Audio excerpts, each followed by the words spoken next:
우울증이란?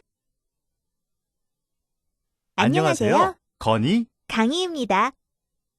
우울증은 의욕 저하와 다양한 인지 및 정신 신체적 증상을 일으켜 일상 기능의 저하를 가져오는 질환입니다. 신체 증상, 기분, 사고를 포함하는 신체 전반에 걸친 질환이며 스스로에 대해 느끼는 방식과 사물에 대해 생각하는 방향에 영향을 주게 됩니다. 우울증은 그 누구라도 가질 수 있는 일시적인 우울감과는 다릅니다. 우울증은 마음이 약해서 걸리는 병이 아니며 의지력만으로 이겨낼 수 있는 상황도 아닙니다. 마음을 굳게 먹는다고 해서 회복되는 것이 절대로 아니며 치료를 하지 않고 방치하면 증상이 수개월에서 수년간 지속될 수 있으며 나아가 자살이라는 극단적인 결과를 가져올 위험도 있습니다. 우울증은 일반인이 간단히 인식할 수 있는 장애가 아니며 기분이 우울하다고 모두 우울증을 앓고 있는 것은 아니며 본인이 우울하게 느끼지 않는다고 우울증이 아닌 것도 아닙니다. 우울증이 의심될 때는 자가진단에 그치지 말고 반드시 전문가와 상담 후 필요하면 적절한 치료를 받아야 합니다. 우울증의 원인은 무엇인가요? 1. 생화학적 요인. 뇌의 신경전달 물질의 불균형으로 인해 초래됩니다. 흔히 세로토닌이라는 뇌 내 신경전달 물질의 저하가 우울증과 관련되어 있습니다. 2. 유전적 요인. 우울증은 유전질환은 아닙니다만 일부 연구에서는 우울증을 가진 가족 내에서 더 잘 발생하는 것으로 보고되고는 있습니다. 그러나 관련된 유전자 연구 및 추가 연구가 필요한 상황입니다. 3. 환경적 요인 및 신체적 질환. 개인을 둘러싼 환경적 상황들이 스스로 대처하기 어려울 경우 약이 될 수 있으며 경제적 문제, 사랑하는 지인과의 결별, 가족이나 친지의 사망 후 가족 중에 우울장애 환자가 있었거나 현재 있는 경우 강한 스트레스 등을 예로 들 수 있습니다. 그 외 우울장애에 잘 걸릴 수 있는 경우는 청소년기, 임신, 분만, 갱년기, 갑상선 기능 저하증 또는 항진증 같은 신체 질환, 알코올 중독이나 본드, 마약 등의 약물 남용, 그리고 공황장애와 같은 다른 정신과적 장애, 그 외에 다른 만성 신체 질환과도 관련이 있을 수 있습니다. 우울증의 증상에는 어떤 것들이 있나요? 우울증은 지속적인 우울한 기분이 주 증상으로 나타날 수도 있지만 흥미나 의욕의 저하, 식욕의 변화, 불면증 또는 수면 과다, 불안, 초조, 피로감, 무기력, 무가치감, 집중력의 저하, 우유부단함, 죽음에 대한 생각, 자살 생각, 일상생활 기능의 저하 등 여러 가지 증상들이 동반됩니다. 이처럼 우울증의 증상과 경과가 매우 다양하기 때문에 일반인들은 자신이나 주변에 있는 사람이 우울증을 앓고 있어도 쉽게 인식하지 못할 수 있습니다. 우울감, 의욕 저하가 특징적인 증상이나 연령과 성에 따라 다른 증상을 나타내기도 합니다. 소아청소년의 경우에는 짜증, 반항, 등교 거부, 성적 저하, 여러 가지 신체 증상, 약물 남용, 청소년 비행, 고산병의 형태로 나타날 수 있습니다.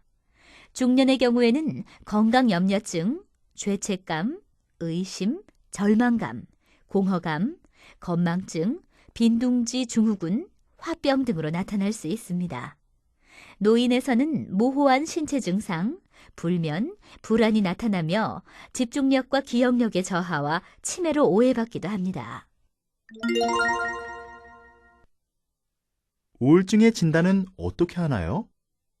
우울증의 진단은 우울한 기분의 강도와 지속되는 기간, 기분 변화에 따른 수면 장애, 식욕 및 소화 장애, 체중 변화, 두통 등 신체적 증상의 수반 여부, 우울한 기분으로 인해 일상생활 지장 초래 여부 및 환자 자신이나 다른 사람에 대한 위해 가능성 등을 평가하게 됩니다. 주요 우울증의 증상은 적어도 다음 9가지 증상 중 5가지가 2주 이상 지속하여 기존의 기능과 비교하여 명백한 장애가 있을 경우에 진단할 수 있습니다. 1. 하루의 대부분 그리고 거의 매일 지속되는 우울한 기분이 주관적인 보고나 객관적인 관찰에서 드러난다. 2. 모든 또는 거의 모든 일상활동에 대한 흥미나 즐거움이 하루의 대부분 또는 거의 매일같이 뚜렷하게 저하되어 있을 경우. 3. 체중 조절을 하고 있지 않은 상태에서 의미 있는 체중 감소나 체중 증가, 거의 매일 나타나는 식욕 감소나 증가가 있을 때. 4. 거의 매일 나타나는 불면이나 과다 수면. 5. 거의 매일 나타나는 정신운동성 초조나 지체. 6. 거의 매일의 피로나 활력 상실. 7. 거의 매일 무가치감 또는 과도하거나 부적절한 죄책감을 느낌. 8. 거의 매일 나타나는 사고력이나 집중력의 감소 또는 우유부단함. 9. 반복되는 죽음에 대한 생각, 구체적 계획 없이 반복되는 자살 생각 또는 자살 기도나 자살 수행에 대한 특정 계획. 우울증의 치료는 어떻게 하나요? 우울증의 치료는 약물치료, 정신치료, 인지행동치료 등이 있으며 증상이 심각한 정도에 따라 치료 방법에 차이가 있을 수 있습니다. 1. 약물치료.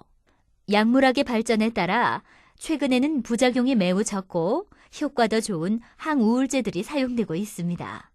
중증도 이상의 우울증에서는 약물치료가 필수적입니다.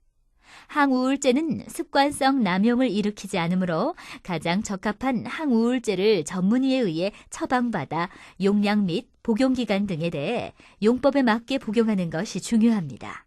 항우울제 복용 후 대개 1, 2주 후에 효과가 나타나 2개월 내에 70에서 80%는 증상이 소실됩니다. 그러나 우울증은 재발이 잦은 질환이므로 급성기 치료 이후에도 4개월에서 6개월간 유지요법을 시행하는 것이 재발률을 현저히 낮추는 방법입니다. 2. 정신치료. 정신치료는 필요에 따라 지지정신치료, 정신분석, 인지행동치료, 대화관계치료 등 다양한 정신과적 상담을 할 수 있습니다. 이를 통해 우울증의 특징적인 부정적 사고를 감소시키고 스트레스에 대처할 능력을 향상시켜 우울증을 예방하는 효과를 볼 수 있습니다. 3. 기본적인 건강유지법. 규칙적 운동, 균형 잡힌 식사, 충분한 휴식 등의 기본적인 건강유지를 위한 노력이 필요합니다. 우울증은 치료가 잘 되고 경과가 좋기 때문에 조기에 발견하여 적절한 치료를 받는다면 불행을 미연에 예방할 수 있습니다. 우울증 발견이 늦었다고 해서 치료가 안 되는 것은 아니지만 고통을 줄이기 위해서는 조기에 발견하는 것이 중요하다 하겠습니다. 우울증은 치료를 하지 않더라도 한동안 호전되었다가 다시 악화되는 경과를 반복하는 경우가 많기 때문에 항고비를 참고 견뎌냈다고 안심을 할 수는 없습니다. 스트레스, 성격 등 환경적, 심리적 요인에 의한 우울증은 본인이 마음을 굳게 먹고 주위의 도움을 받았다고 해서 치료되는 것이 아니므로 전문의와 상담하여 근본적인 치료를 병행해야 합니다. 우울증은 어떻게 예방하고 관리하나요? 우울증의 확실한 예방법은 없습니다. 우울증의 가능성을 갖고 있는 사람의 주변 환경을 긍정적으로 조성해주고 정서적으로 지지해줄 수 있는 사람이 많을수록 우울증에 걸리는 확률은 줄어들게 됩니다. 정신 건강과 우울증을 예방하기 위한 생활요법은 다음과 같습니다. 규칙적인 생활 습관을 갖고 적절한 운동을 꾸준히 해나갑니다. 2. 누워있는 시간을 줄이고 낮 동안에는 조금이라도 활동하도록 노력하고 낮잠은 30분 이내로 줄입니다. 3. 현실적인 목적을 세우고 일의 우선순위에 따라 자신이 할 수 있는 일을 조금씩 시작하고 책임감을 갖도록 합니다. 4. 다른 사람들과 어울리고 누군가에게 증상에 관하여 이야기하며 가족이나 친구들에게 도움을 요청합니다. 5. 우울증이 호전될 때까지 중요한 결정들은 잠시 보류하는 것이 좋고, 지금 당장 결정해야 한다면 가까운 사람과 상의해서 결정합니다. 6. 과로를 피하고 충분한 휴식을 취합니다. 7. 영양관리와 자신에게 맞는 수면 습관을 유지합니다. 8.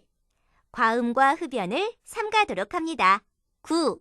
가족들과 많은 시간을 보내며 자신을 즐겁게 만드는 활동에 참여합니다. 10. 말없이 참거나 자신의 감정을 숨기며 힘들어하지 않도록 노력합니다. 11. 스트레스를 가능한 최소로 줄입니다. 12. 긍정적인 사고를 갖고 경쟁적인 생활 태도를 지향하고 사회생활에서 공동체 의식을 갖습니다. 가족이나 친구가 우울한 환자를 어떻게 돕는 것이 좋을까요? 1. 환자가 적절한 진단과 치료를 받을 수 있도록 격려해 줍니다. 2. 정서적 지지를 제공합니다. 이야기를 들어주고 이해해 주려는 태도를 보이며 환자의 감정을 비웃거나 나무라지 말고 지지와 격려를 주고 희망을 갖게 합니다. 3. 섣부른 충고보다는 경청하는 자세로 환자가 감정을 표현할 수 있도록 해줍니다. 4. 중증도 이상의 우울증에는 약물을 복용하도록 돕고 약물 치료나 정신과 치료를 비난하거나 잘못된 정보를 주지 않습니다. 5. 자살에 대해서 말한다면 무시하지 말고 자세히 묻고 자살의 위험이 있으면 즉각적으로 치료를 받게 합니다. 6.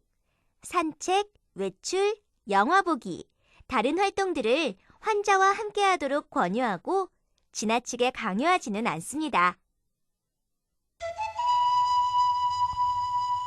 부인도 떠나고 산더미 같은 빚을 감당할 자신이 없어. 너무 힘들다.